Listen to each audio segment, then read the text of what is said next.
sosok Kristus yang nyata lah dalam hidup gue. Dia mengajarkan gue gimana caranya hidup benar. Katanya kamu pernah dipercaya juga untuk memberkati orang sakit. Bukan memberkati lagi, menyembuhkan orang sakit. Malam sebelumnya, gue bisa ngecit. Apa tuh? Elsit.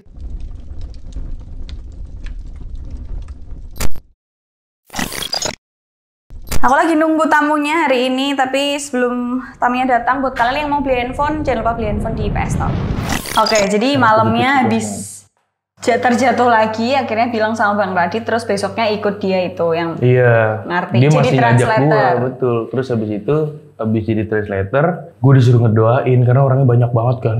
Ngedoainnya tuh atas nama dirimu sendiri atau Yesus Kristus? Atas nama Yesus. Tapi dia nggak denger. Yang didoain ini dia nggak denger. Jadi gue cuman kayak Tuhan, ya bisik-bisik lah. Gerembeng dalam hati. Betul, Tuhan berikan damai sejahtera dalam kakinya, misalkan dalam ini dan sebagainya. Gue cuma mencontoh apa yang mereka lakukan. Oke. Jadi mereka ngomong apa, gue contohin aja udah gue ngomongin aja udah. Tapi gue imani gitu. Oke, berarti sembuh, kamu melihat gitu. Nih si gurunya Bang Radit itu melakukan itu, terus kamu contoh, cuman itu. Iya. Tapi beneran nih pakai hati ngomongnya, Tuhan tolong apa segala macam. Gue misah ya dengan Bang Radit. And then gue bikin staff baru akhirnya. Kamu sendiri? Gue bikin staff baru. Sendiri gue. Seorang Andrew. Biarin dah tuh orang bahasa Inggris. Gue disuruh bikin staff baru. Tuh orang ngantri langsung mbak di depan gue. Mati gue harus mikir coba, mati dah, bubar lu semua. Gue akan merusak ini, tuh lu. Rusak nih sama gue yakin nih. Asli, silakan yang gak mau sembuh sini, itu ya. Iya kan? Yang mau sembuh sana, yang gak mau sembuh sini. Tapi orang-orang itu percaya kalau kamu bisa menyembuhkan. Ya kan mereka gak tahu, kalau mereka tahu background gue juga gak akan baris sih depan gue yakin. Tapi rame itu. Percaya aja mereka. Terus kan apa waktu itu yang kamu lakuin? Coba contohin misal aku pasiennya nih. Kak, saya punya pertama kali nih, aku ceritain. Pertama kali, tuh langsung berat banget buat gue. Jadi ada orang, nih kalau gue bisa praktekin nih. Jadi ada orang tuh jalannya cuma satu kaki nggak bisa diangkat. Mati ya lu? Gue liat, mati lah gue ini. Gue cuma pusing, sakit kepala gitu ya. Ya bisa disembuh-sembuhin lah gitu loh. Kayak, ya bu nanti pulang juga udah enak gitu kan. Gitu-gitu ya. Nah kalau kakinya sakit, kalau kakinya nggak bisa diangkat kan jelas lumpuh. Iya, lumpuh sebelah gitu. Maksudnya dia bisa nggak lumpuh total. Iya dia nggak bisa ngangkat lah, jadi kaki nyeret gitu deh pokoknya. Terus gue doain kan sekali. Itu berproses juga nggak gue doain sekali langsung sembuh. Sekali, 2 kali, 3 kali gue doain. 3 kali gue doain. Itu di waktu yang sama? Di waktu yang sama. Jadi sekali, coba gue jalan gitu kan. Awalnya lumayan gitu kan. Gue doain lagi sampai sembuh. Soalnya Bang Radit ngomongnya gitu, sampai sembuh. Soalnya biasanya kalau ngedoain tuh dia pindah doang. Katanya ya, dia pindah dulu. Misalkan kakak sakit di pinggang, habis didoain sakitnya pindah ke kaki. Makin ke ujung kan dia. Habis didoain cabut tuh sakit baru. Nah, gue doain tuh kan, terus habis itu ketawa. Terus habis itu. Tapi kamu panik gak sih waktu itu? Panik banget, tapi gue. Nggak, yang waktu doa pertama selesai, terus kan coba bu gitu kan. Iya. Terus pas dia nyoba kan masih. Nggak sembuh kan? Panik gak? Panik lah. Gue kayak, tapi gue udah tahu ini akan terjadi gitu loh. Tahu gak sih? Maksudnya kayak, ya udahlah gitu, nothing tulus aja lah gitu loh. Tapi tetap berusaha untuk doain lagi. Tetap gue doain. Terus kedua nih. Doain kedua. Soalnya dia bilang enakan soalnya kan. Jadi ya bu, saya doain lagi. Ada angin seger tuh. Ada angin seger, enakan nih. Ketiga, jalan bro. Jalan itu ibu depan mata gue, dia jalan. Itu yang gak bisa gue pikir pakai logika ya. Jalan dia. Terus gue yang gak percaya. Gue nyari Bang Radit kan. Lu lihat bang, lu lihat gitu. Lu lihat, anjing jalan ini. Terus dia jalan kan. Oh iya mas, enakan nih. Kaki saya enakan dan sebagainya lah. Terus gue nggak percaya. Coba bu lompat pakai kaki yang itu, kaki yang sakit tadi. Lompat itu kaki, dar. Udah berhasil. Sini lu semua. Sini lu semua. Kumpulin di sini. Gitu. Nah terakhir. Yang juling. Terakhir banget yang juling. Ini makin sintingnya. Juling dari lahir coba bayangin. Dari lahir nih juling. Itu gimana nih? Ya udahlah, ini gue berdua, ini gue doain, ini gue nggak sendiri, ini gue berdua sama si orang Singapura ini. And then dia ngedoain, terus gue ngedoain juga. Jadi gue tag team gitu lah, tag team gitu gue sama dia kan. Coba dulu ambil air gitu kan, ambil air, didoain airnya, ditaruh tangan, diusap-usap, ditaruh di matanya. Itu doain lama banget, itu paling lama lah pokoknya doain dia. And then terakhir yang juling, ini Bang Radit ngeliat, ini orang-orang pada ngeliatin. Jadi bener-bener semuanya udah kelar, tinggal gua sama dia doang nih yang belum kelar. Dan ini orang terakhir. Bang Radin ngeliatin juga. Dan ya puji Tuhannya dia, gue juga nggak ngerti tuh mata kenapa bisa balik, Pak. Dia tuh ngeliat gimana ya, mata sorry emang kadang error gitu loh. Maksudnya dia ngeliat kanan, satu ke kiri, kita nggak tahu dia ngeliatnya yang mana kan. Terus balik, zup balik tuh. Abis dikasih air kan, coba buka matanya, balik bro, lurus lagi, normal. Nih ibu ngaca, senang banget dia. Oke. Ini kan nggak bisa dijawab pakai logika. Iya. Gue udah nggak ngerti nih gimana caranya. Aku dulu sempet ikut pengobatan gitu. Gue bisa dipakai sama Tuhan aja itu udah nggak jelas sebenarnya buat gue ya. Yang awalnya kamu nggak percaya kan kalau ternyata kamu bisa dipercaya untuk menyembuhkan. Iya. Tapi setelah kejadian itu apakah kamu merasa, oh aku udah bisa nyembuhin orang nih. Aku udah bisa nyembuhin orang nih. Aku Tuhan nih kayaknya. Ada perasaan kagak gitu? Lah, gue masih ya kagak lah, gak usah sok lu gitu loh. Maksudnya lu juga coba lu sendiri sana gitu loh. Aku juga nggak berani gitu kan. Maksudnya ya itu semua emang sudah dibentuk ya, emang jalannya emang kayak gitu. Dan gue lagi berkumpul sama orang-orang yang kayak gitu loh. Dan emang sebenarnya juga gue nggak mengiyakan kalau ya udah lu hidup serampangan aja gitu loh. Dan Tuhan tetap ya bakal tetap mau pakai lu, itu juga salah gitu loh. Maksudnya emang ya perubahan diri itu kan pasti tanggung jawab diri sendiri. Dan kita harus sadar kalau emang ya hidup ini segala nafas yang kita hirup dan hembuskan itu semua atas pemberian Tuhan kan. Jadi lakukanlah semuanya di setiap menitmu dan di setiap detikmu yang terbaik buat Tuhan. Titik. Gitu. Karena yang namanya kebenaran tuh dihidupi, bukan cuma diterima. Oke. Setelah dari situ tuh kamu tetap ikut Kak Radit terus? Ikut terus.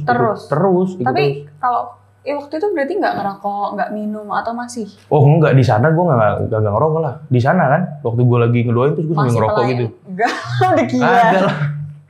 Oh masih, gue masih ngerokok. Kalau lagi nggak pelayanan kan? Masih ngerokok. Ini gue masih ngerokok. Berarti nggak pernah berhenti ngerokoknya, minumnya nggak berhenti? Kalau mungkin ngurangin ya. Soalnya semakin dewasa kan semakin paham kalau emang ini nggak baik gitu loh. Oke. Misalkan bikin olahraga jadi capek mulu gitu loh, main badminton 5 menit aja udah ngap gitu kan. Oke. Oh, menarik ya ceritanya. Aku dulu pernah ikut penyembuhan gitu, tapi sama salah satu YouTuber senior Indonesia.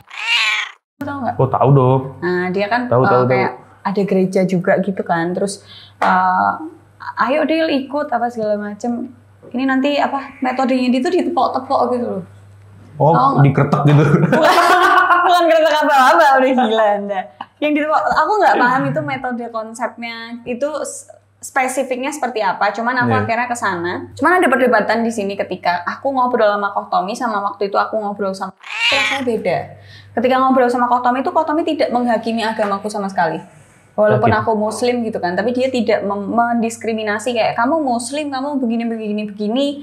Kamu beda sama aku yang Kristiani atau aku Katolik gitu kan. Betul. Ketika aku cerita sama itu, aku di dalam hatiku ada perasaan kok kamu mendiskriminasi agamaku ya? Bukankah Tuhanmu itu juga mencintaiku walaupun aku beragama Islam? Aku sih beranggapan seperti itu. Betul.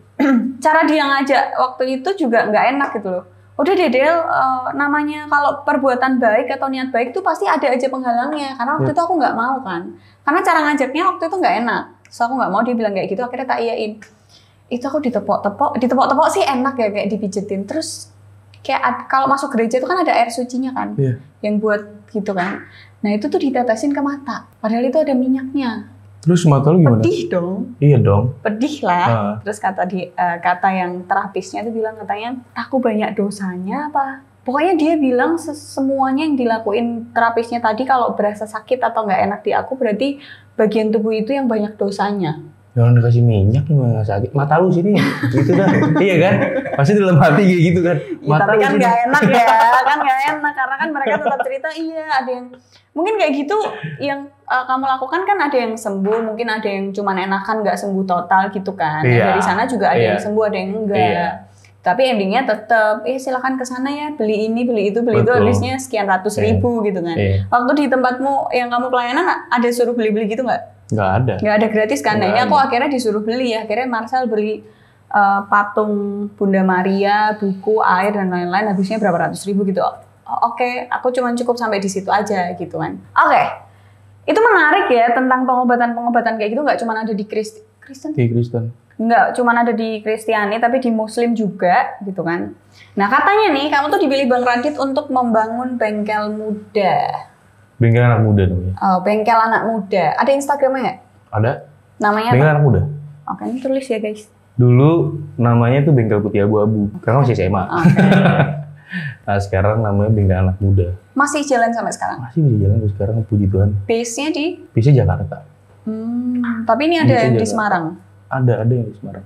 Ada kok di Semarang, bengkel Semarang. Itu ketuanya siapa pendirinya? Nggak ada ketua, kita... Komunitas aja gitu? Iya, komunitas. Sama rata sama rasa lah menurutku. Itu bergerak di bidang apa sih? Itu ngapain sih kegiatannya? Kita kumpul tapi kita ngomongin Tuhan.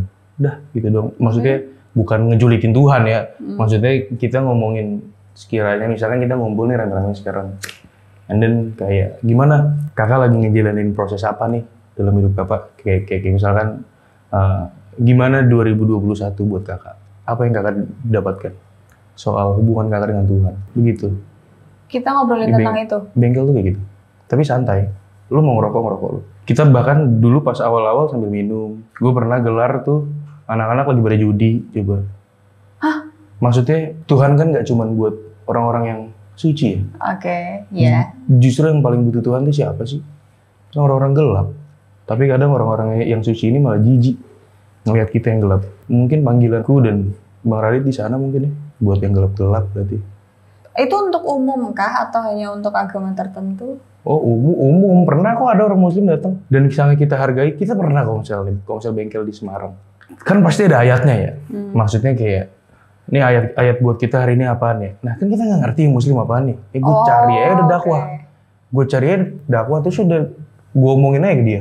Nih di surat ini ngomong kayak gini ya, Pat gitu loh. Dan sebagainya. Muslim gitu loh.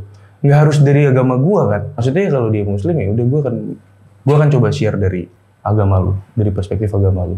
Dan gue yakin seharusnya Tuhan gue juga nggak akan marah kok. Kan Tuhan gue adalah Bapa dari segala bangsa.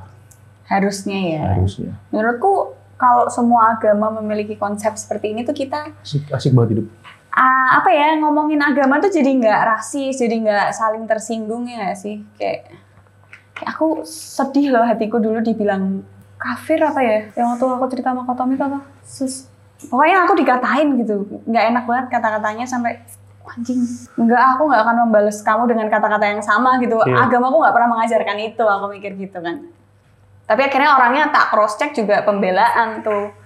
Ya udahlah ya. Oke, itu bengkel anak muda. Kalau misalnya sekarang masih jalan itu setiap berapa minggu sekali atau setiap minggu ada kumpulan dan sebagainya? Biasanya sih seminggu sekali. Tiap hari? Tapi kadang juga ada enggak seminggu sekali. Oh, setiap hari Jumat. Itu selalu ada ya? Tiap hari Jumat. Tempatnya biasanya beda-beda? Seminggu sekali. Enggak, sekarang online, Zoom. Oh, kalau misalnya nih, silahkan ngomong ke kamera. Kalau misalnya ada yang mau ikut nih, butuh tempat cerita atau ada keluh kesah tuh kemana? Silahkan DM kita aja sih mungkin di Bengkel Anak Muda. Adminnya? Di Instagram. Adminnya banyak. Okay. Banyak yang megang akunnya. Jadi langsung DM aja? DM aja. Kita semua punya nilai yang sama kok. Aku yakin. Itu kan aku pastikan. Bisa dibilang kayak tempat curhat, tempat ngobrol, tukar pikiran. Pernah nggak sih ada orang yang datang terus cerita hidupnya tuh menginspirasi banget? Semuanya menginspirasi sebenarnya. Yang paling keinget banget? Atau sampai nggak lupa-lupa, sampai kebawa mimpi? Macem-macem banget sih Kak. Di bengkel tuh macem-macem banget. Dan emang setiap orang punya jalannya sendiri kan. Dan punya keunikannya sendiri mungkin ya. Untuk dalam hubungan dia sama Tuhan. Jadi semuanya unik sih menurutku. Tapi mungkin yang paling unik ya, ada sempat, walaupun ini bengkel anak muda, kita sempat kedatangan ibu-ibu. Oke. Bukan ibu-ibu sih, dia udah tua aja gitu, cuma belum nikah dan sebagainya. Umurnya udah 39 tahun, dan kita denger masa lalu dia kayak gimana, berantakan banget lah pokoknya. Buat gue berantakan banget lah udah. Susah lah gue kalau jadi dia juga, maksudnya kayak gue gak mampu deh gitu loh. Karena kan setiap orang juga punya limit kapasitasnya nggak sih masing-masing. Berantakannya tuh apa tuh? Gimana? Hancur, dia free sex sampai akhirnya sekarang tuh dia malah jadi ngerasa kayak gue sekarang lagi bayar harga deh sama apa yang gue lakukan dulu dalam hidup gue. Gitu. Gue sebenarnya kadang kasihan sih kalau ngelihat perempuan yang mungkin memutuskan untuk menjadi apa ya bahasanya ya? Bahasa enaknya ya? Apa yang nggak enak aja dulu apa? Kayak jablay gitu loh. Maksudnya. Ya lo Iya nggak sih? Soalnya kayak merusak banget sih menurutku. Karena dia membiarkan banyak orang untuk menyicipi dia. Kan itu efeknya hancur nggak sih menurutku? Hancur iya, tapi ada sih. beberapa oknum yang emang itu passionnya, itu jalan hidupnya. Kayak dia happy menjalani itu. Udah fucked up gitu ya? Iya. Bodo amat lah jadiin passion aja gitu iya. ya? Dan jadi mata pencarian satu-satunya dan utama. Ada beberapa, cuman kebanyakan mereka berkecimpung di dunia itu karena broken home, karena disakiti laki-laki, karena hubungan dengan orang tua nggak baik, minggat dari rumah dan sebagainya. Kalau di bengkel anak muda itu ada berapa anggota sampai sekarang? Waduh, sekarang udah berapa ya, Teh? Oh, Theo coba ikut? Itu lihat ya. Iya, Theo. Dari awal aku sama Theo. Sekarang di grup 54. Di grup 54. Tapi kalau kita komsel ya, itu bisa sampai 100 nyentuh pernah kok. Nyentuh 100 orang nggak tahu dari mana aja. Itu tiba-tiba datang. Ada yang dari Papua. Seriusan? Enggak datang Zoom meeting. Ada yang dari Papua, ada yang dari mana lah. Itu benar-benar nggak ada adminnya atau satu orang yang bertanggung jawab untuk... Oh ada, timnya ada sekarang. Timnya yang ngurus banget gitu kan. Oh ada dong. Kalau nggak ada, nggak jelas dong berarti. Ada kok. Sekarang itu yang megang Vijep namanya. Dia generasi ke berapa ya? 4. Itu berawal dari Kak Radit. Yep. Berawal dari Kak Radit akhirnya bikin itu untuk yang anak-anak muda gitu kan, diarahkannya bagus loh. Dan lucu sebenarnya ceritanya. Awalnya bengkel terjadi nih, awalnya bengkel terbentuk, dia nyuruh aku ngajak teman-temanku kan yang hancur-hancur dan yang baik-baik juga aku ajak lah. Dulu aku ngajaknya ke mereka. Kalau mereka datang, gue kasih dah nih. 2 batang, 3 batang, apa enggak lu maunya apa, misalkan hell seat ya gue kasih deh setengah blot gitu loh. Dan lain sebagainya lah. Dulu gue ngajaknya kayak gitu coba. Maksudnya, karena gue pengen banget lu pada nih tahu men, ini ada nih orang kayak gini. Ada nih orang yang punya nilai itu sebegitu mengubahnya. Gue yakin lu pasti diubahkan kok gitu. Berarti Kak Radit waktu awal-awal tuh ikut? Dulu pembinanya dia, langsung dia yang ngurusin. Wow. Sampai akhirnya berkembang seperti sekarang dan banyak cerita-cerita masuk.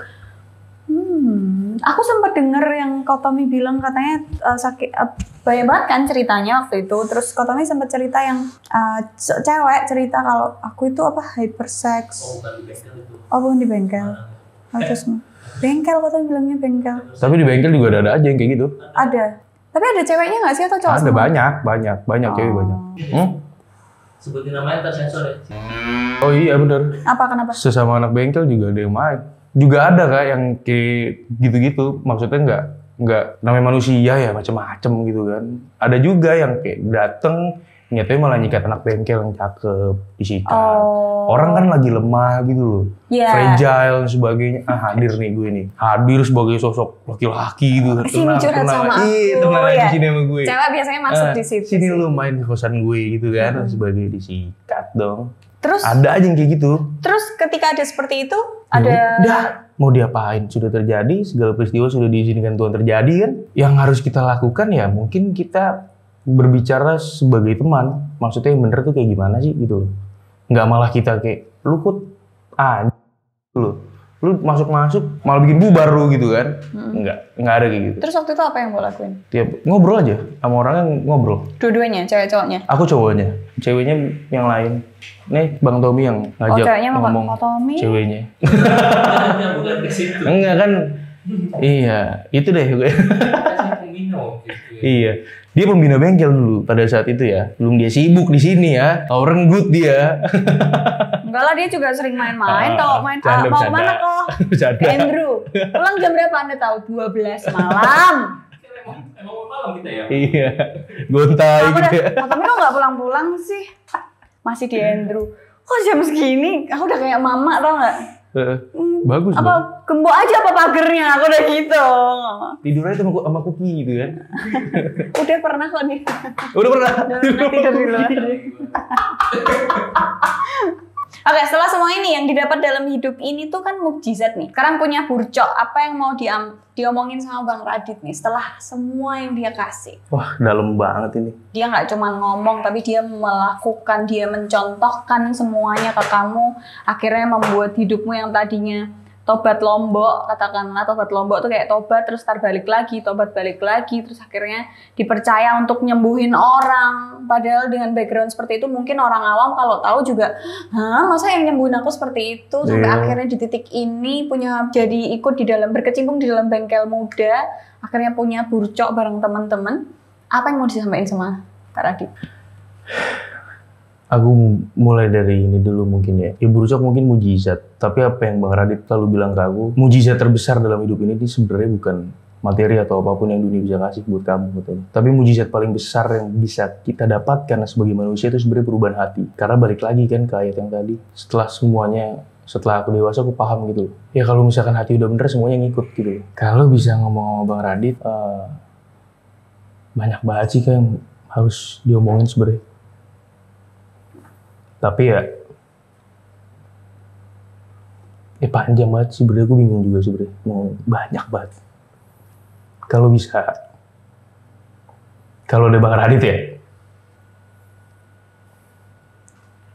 ya thank you aja sih sebenarnya buat semuanya. Dulu gue yang dinilai dunia sampah mungkin, tapi ada dia yang bisa ngelihat gue sebagai mutiara. Dan ya it works, menurut gue it works. Karena ya mungkin teman-teman gue yang kenal gue semua dari luar aja bisa ngelihat Andrew tuh sekarang kayak gimana. Tapi gue nggak bangga sama diri gue sekarang. Ya mungkin yang bisa gue bilang, Bang Radit thank you buat semuanya. Thank you karena udah menanamkan nilai kepercayaan yang sangat tinggi dalam hidup gue. Dan gue bisa menghidupi seluruh kebenaran yang sekarang udah lu tanamkan ke gue. Dan gue pastikan, sesedikit-sedikitnya manfaat dalam hidup gue, seenggaknya ada satu orang aja yang bisa menerima manfaat dalam hidup gue. Dan gue akan bahagia kalau misalkan surga akan bersuka cita gitu. Satu orang diselamatkan, titik. Menurut gue hidup intinya kayak gitulah. Ya namanya duit kan bisa dicari ya, duit kan udah mati. Mungkin gue punya bisnis, orang ngeliat gue banyak duit dan sebagainya. Itu bukan apa-apa kok. Maksudnya intinya yang penting gue bisa bermanfaat aja buat orang walaupun sedikit. Semoga gue bermanfaat. Itu yang Bang Radit lakukan sama semua. Gue belum netes sih. Gue berhasil nahan. Ada poin menarik. Sebentar saya mau nangis.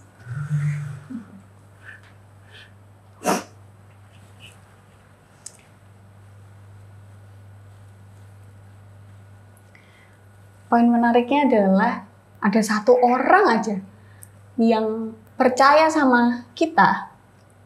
Mau gimana pun backgroundnya kita, orang itu akan berhasil. Orang yang percaya sama kita, akhirnya kita bisa berhasil karena cuma hanya ada satu orang yang percaya dan support. Satu orang. Yes, karena blind trust-nya gila. Dia percaya buta loh. Kalau kata dunia kan dia sebenarnya percaya buta. Tapi sebenarnya dia nggak buta. Dia percaya sama masa depan gua. Bukan apa yang sekarang gua lakuin. Mungkin kita belum sempurna. Dan kita nggak pernah sempurna kok sebagai manusia. Kita cuma bisa sempurna saat kita nanti ketemu sama Tuhan kan. Terus kenapa kita harus mengharapkan kesempurnaan dari orang? Itu mungkin sih ya yang aku pelajarin untuk dalam hidup ini. Ini tuh. Wow, inspiratif sekali ya kalian kita hari ini. Tapi terima kasih udah mau sharing. Yes. Aku suka ketika ada perbedaan, kayak ada sudut pandang aku sebagai muslim yang orang-orang tuh ngeliatnya aku nggak kayak orang muslim. Terus kayak orang apa? Dikira aku Katolik, Kristen, gitu-gitu ya kan. Tapi aku suka kayak mendengar sudut pandang dari orang Kristiani, Katolik, gimana. Aku suka dengar khotbahnya aja. Kak Radit kan sempat viral gitu kan, FYP terus kan di TikTok, cara khotbahnya dia tentang pacaran, tentang sekolah, cara penyampaiannya nggak terlalu kolot, bisa dimengerti anak-anak zaman sekarang, enak gitu kan. Nah aku suka mendengarkan itu sih. Tapi terima kasih Andrew sudah mau cerita. Thank you juga buat kesempatannya. Buat kalian jangan lupa cek description box, semua informasinya tuh ada di situ. Terakhir nih, ada foto bareng nggak sama Kak Radit yang bikin kamu tuh inget? Atau Ada. misal foto apa satu? Ada. Apa? Jadi sakaunya orang narkoba nih, sakaunya Sinte itu lebih ke psikologi menurutku. Oke. Jadi kadang kalau kita kusut nih, kalau lagi kusut nih, at my lowest point, pasti ada aja pikiran kayak, ayolah nyindir lagi, ayolah lagi gitu loh, dan sebagainya kan. Dan dalam kehidupanku ini sebenarnya lucu. Aku di umur 22 tahun ini, aku pernah nanya sama Tuhan, kenapa Tuhan izinkan ini terjadi gitu loh dalam 22 tahun. Gue masih 22 tahun, gue udah merasakan sakitnya kehilangan yang begitu sinting sebenarnya menurut gue ya. Dan ini akan gue bawa sampai gue mati kan. Kehilangan ini gitu loh. Dan solusinya apa nih gitu loh. Gue harus bangkit kan, gue gak bisa kehilangan terus. Gue harus ikhlas gitu kan. Tahun berapa? 2019 ya? 2019 sahabat gue yang selalu nemenin gue sama Bang Radit itu meninggal. Tahun 2021 Bang Radit meninggal. Dan foto yang selalu ngingetin gue tentang kalau gue lagi ke kiri ke kanan lah, otak gue lagi nggak jelas, dan yang bisa bikin fokus gue bisa lurus lagi, align lagi sama yang di atas, itu foto ini. Bang Radit tanggal 1 April 2017 dia ngepost foto ini. Ini gue waktu masih jangki, waktu masih nggak darah nih. Yang mana? Ini foto ini. Ini Bang Radit. Ini sahabat gue. Ini gue. Sekarang sisa gue nih sendiri nih. Ini dua orang ini udah pada kagak ada. Jadi gue mikirnya jadi kayak apa? Kalau gue lagi kusut nih, terus gue kayak pengen narkoba kan nih. Lu inget utang lu hidup harus jadi orang lu. Lu harus buktiin lu sama dua orang ini. Segala yang mereka tanamkan di hidup gue, itu harus terus bergulir dong. Tanggung jawab gue dong untuk terus ngasih tahu buat orang-orang kalau ini loh yang gue dapetin dari Kevin. Ini loh yang gue dapetin dari Bang Radit. Maksudnya ya gitu deh. Gue bingung mau ngomong apa. Lebih ke tanggung jawab yang udah mereka kasih, waktu yang udah mereka luangkan. Buat apa mereka nggak ngasih hidup mereka buat lu? Kalau lu balik lagi ke sana, ya nggak? Buat apa, men? Dan itu yang bikin gue selalu bangkit, sumpah. Ya gue beruntung sih sebenarnya. Setelah itu gue punya perspektif baru, gue beruntung. Mungkin banyak orang-orang di luar sana dia nggak tahu alasannya apaan buat gue bangkit, ya nggak? Karena dulu gue nggak punya alasannya kan. Tapi ya mungkin yang bisa gue bilang juga ya buat orang-orang yang mungkin di sana masih narkoba dan lu nggak tahu gimana cara lu bangkit. Ya lu inget aja gitu loh, maksudnya destiny lu hidup, lu lahir sebagai manusia. Ini sesimpel. Lu inget destiny lu lahir sebagai manusia. Kenapa bisa lu ditempatkan di keluarga yang seperti itu, di pertemanan yang seperti itu. Maksudnya setiap orang punya lingkungan dan punya proses yang beda-beda. Dan coba kita lihat deh, kita rubah perspektifnya. Setiap orang tuh punya keunikannya masing-masing kan. Iya nggak? Perumpamaannya kalau pohon apel akan terus tumbuh menjadi pohon apel yang menghasilkan buah gitu kan. Dan kita sebagai manusia juga, kita pasti punya kok. Uniknya buah kita masing-masing itu pasti ada. Dan ya tanggung jawab kita, ya kita menghidupi aja udah. Menghidupi kehidupan kita sebagai manusia yang terbatas ini dengan maksimal. Itu titik. Oke. Itu logikanya tuh nggak bawa Tuhan-Tuhanan. Wow. Karena orang narkoba susah nerima Tuhan tuh.